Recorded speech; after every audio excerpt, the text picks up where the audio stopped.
Stock Americans grumble all the time about the quality of our healthcare system, but when we're dealing with serious issues, such as injuries from an auto accident or cancer, we often count our blessings that we live in a wealthy country that has well-trained doctors with access to the latest medical technology.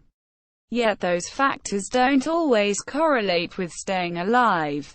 That's the distressing finding from a global study of what researchers call amenable mortality, or deaths that theoretically could have been avoided by timely and effective medical care. Christopher Murray, a researcher at the University of Washington, and his collaborators looked at 32 causes of death in 195 countries from 1990 to 2015 to create a healthcare quality index they used for rankings.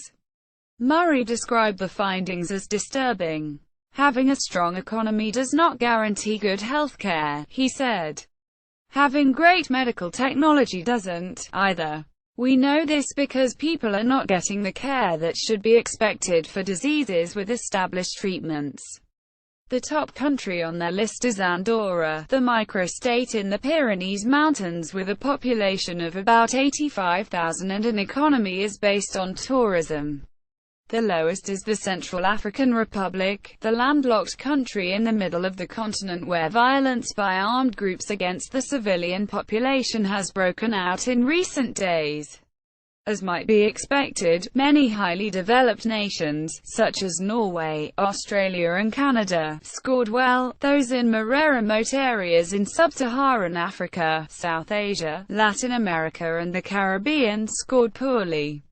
In the map below, the higher the Healthcare Quality Index, or HAQ, the better the level of curve, according to the study.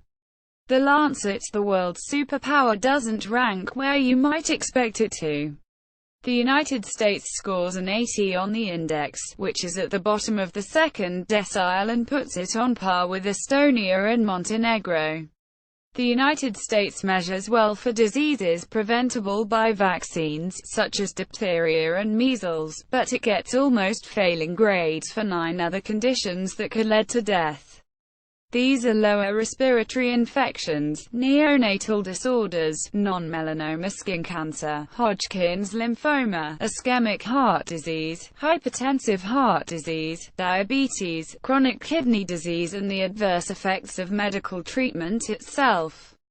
America's ranking is an embarrassment, according to Murray, who noted that U.S. health spending per person, $9,000 annually, is more than that of any other country. The study, published in The Lancet on Thursday evening, offers some models that the United States might want to consider to take steps to improve. It highlights a long list of countries, including Peru, South Korea, Niger and Jordan, that have had healthcare quality climb since 1990, meeting or surpassing levels of other countries with similar development.